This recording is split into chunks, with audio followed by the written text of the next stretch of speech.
राजा परीक्षित के द्वारा ऋषि के आगमन का कारण पूछा गया और ऋषि ने साफ साफ बताया, हे राजन, मेरे यहाँ आने का कारण और कुछ नहीं है, साक्षात तुम्हारे मौत की सूचना देने के लिए ही मैं तुम्हारे पास गया हूं।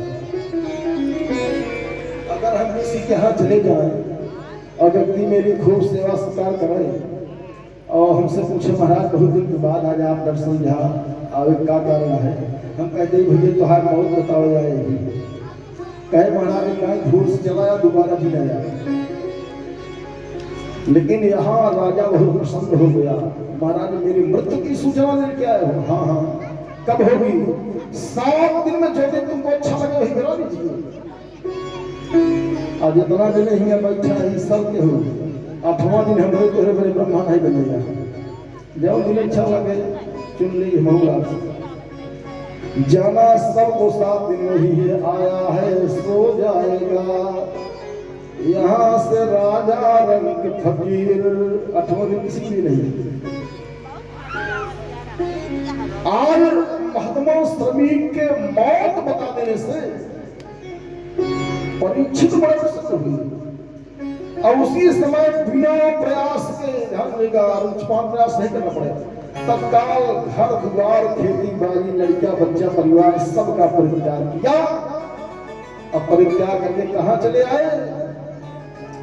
कहा गंगा की परम पावन नदी में एक बड़ा दिव्य सुंदर स्थान है, यही मामा मुजफ्फरनगर में स्थान पड़ता है। बात क्या बात? उसका नाम सुल्तान क्षेत्र है। डिस्ट्रिक्ट तो मुजफ्फरनगर से ब्लॉक है,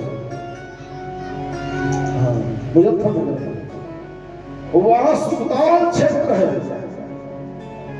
यही इनका आगमन हुआ। किस लिए आगमन हुआ?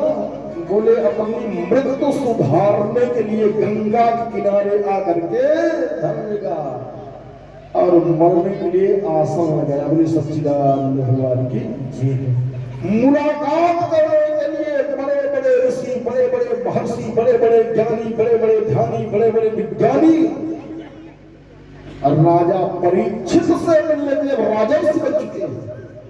लिखा है आए मिलन, अरे महापुण्य ज्ञानी।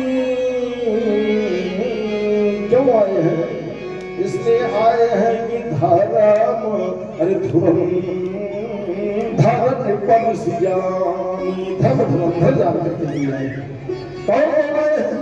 मैंने कल ही बताया था बंधु, कहा अत्रिव वसिष्ठश्च मनः सरत्तो अरिष्टने निरभिपुरंगिराश्च और पाराशरो गाधिसुतो धरामः उतथ्येन्द्र प्रमथेन्मदाहो मेधातिथिर दैवल आर्षिखेणो भारद्वाजो गौतमः पिप्पलादः मैत्रेय और्वः कवचः कुम्भयोनिर्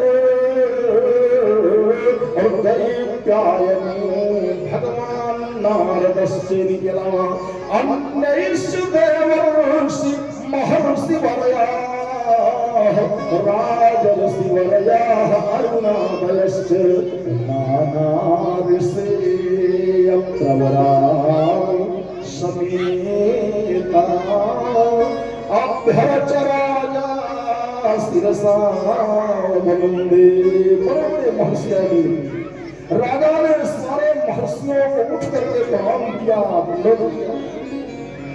और सबसे केवल एक प्रश्न पूछा, हे महात्मा, जिसकी मौत उसके परम सन्निकट हो, ऐसे मरणासन्न व्यक्ति को क्या करना चाहिए? माता जी आप भी सुनो, मौत जितने सन्निकट हो वह आदमी का काम करना चाहिए। पहला प्रश्न।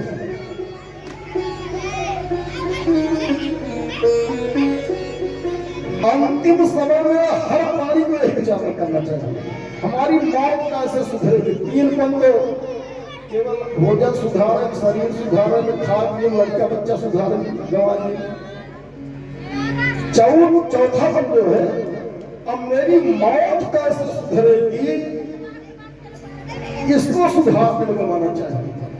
तो मौत सुधारने की केवल एक दवाई है। अब कौन दवाई है?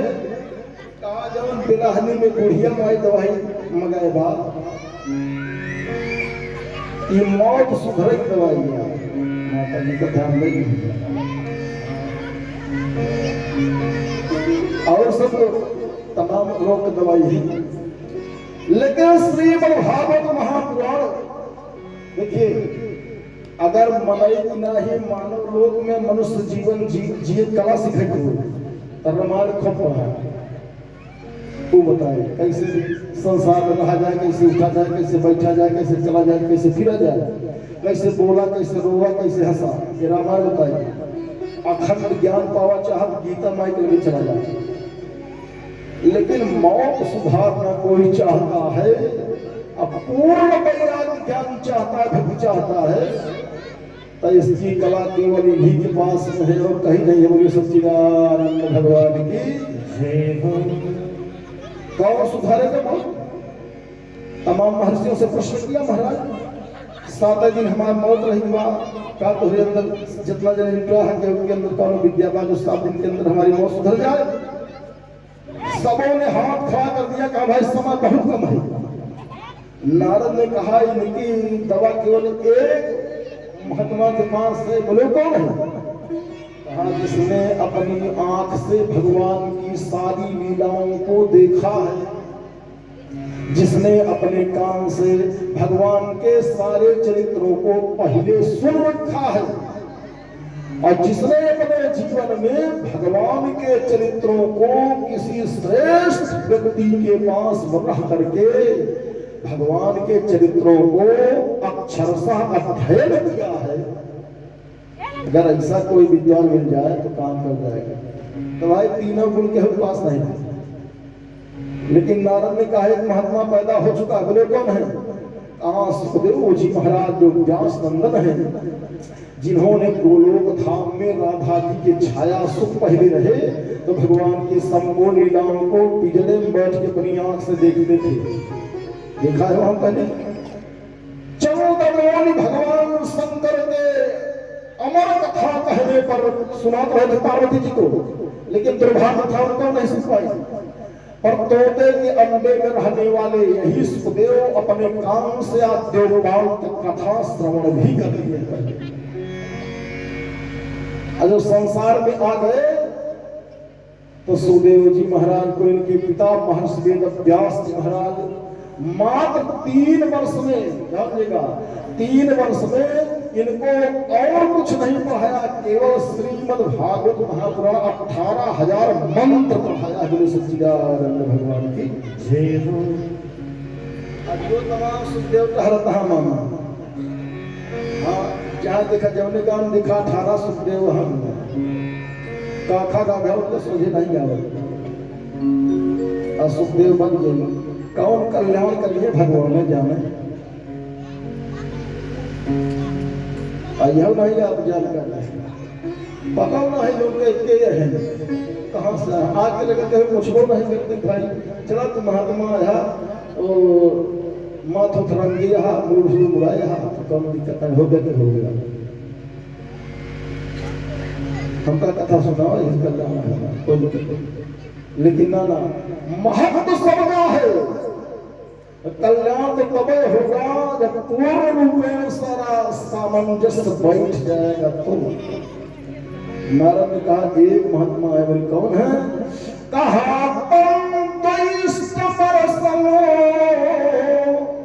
अरे सुकुमार पादम, अभी ज्यादा उम्र भी नहीं है।